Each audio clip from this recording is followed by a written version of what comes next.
So I just gave you a sheet. The next question is, what we're going to talk about now is the idea of pulleys. And how do pulleys impact our problems?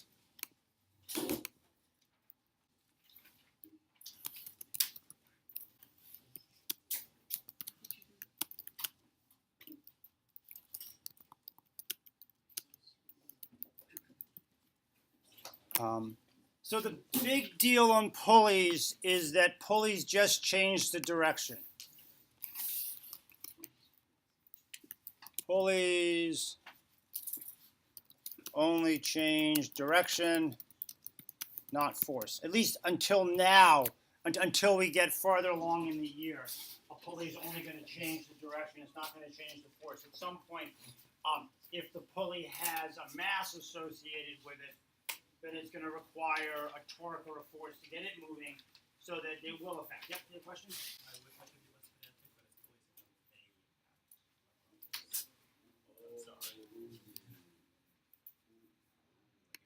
Sorry. If that's my only problem, like, no, it's good. I appreciate it, right? Because this could go like viral, you know. It's like, you know, just to be clear, that was one of my students that corrected it. Okay. So the first problem to look at, or a problem to look at, is a very basic problem. Imagine I have a cart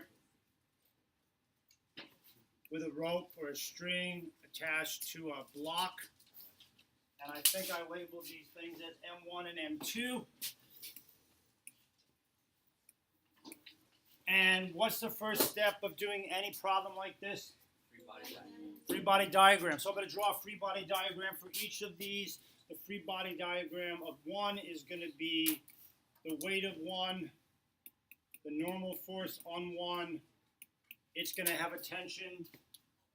And then what's the free body diagram like for the other one? Weight and tension. Perfect. Weight of number two, tension going up. Now, here's the piece that you got to be cognizant of.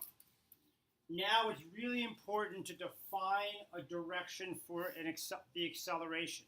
You don't have to be right, but you got to be consistent. So what I'm going to do is I'm going to say that I'm going to accelerate in that direction. That's probably an obvious choice. And now I'm going to write my free body diagrams. Sum of the forces on one is M1A is equal to, the only force that matters is going to be that tension, correct? And sum of the forces on the second block is M2A, and now I'm going to have M2G minus T. And notice that because the acceleration was in this direction, I made the mg positive because I called that direction positive. Now I'm going to add everything on the left together, everything on the right together, and I'm going to get m1a, m2a is equal to m2g.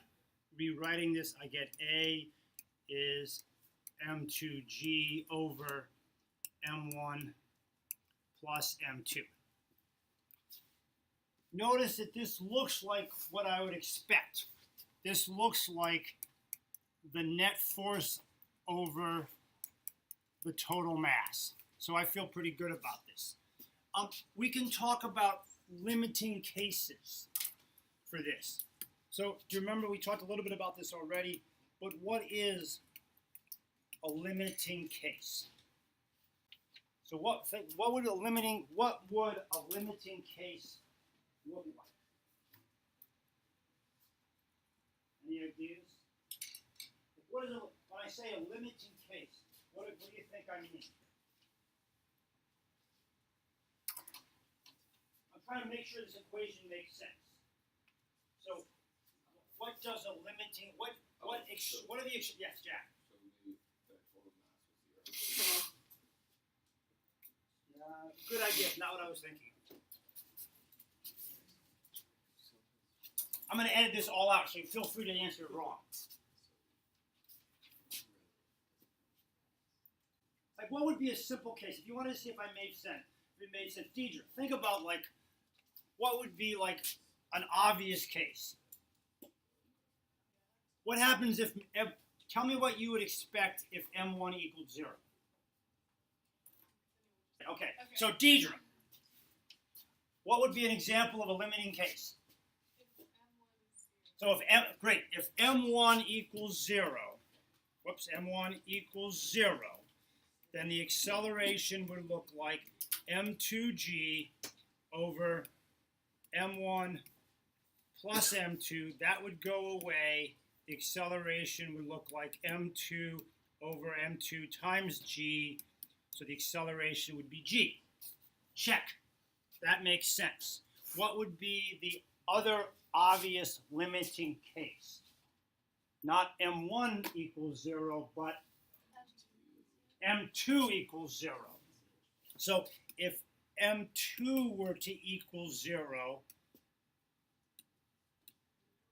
the acceleration would look like 0 times G over M1, M2, and the acceleration would be 0, which makes sense because there would be no downward force, right? I would be like effectively cutting that string.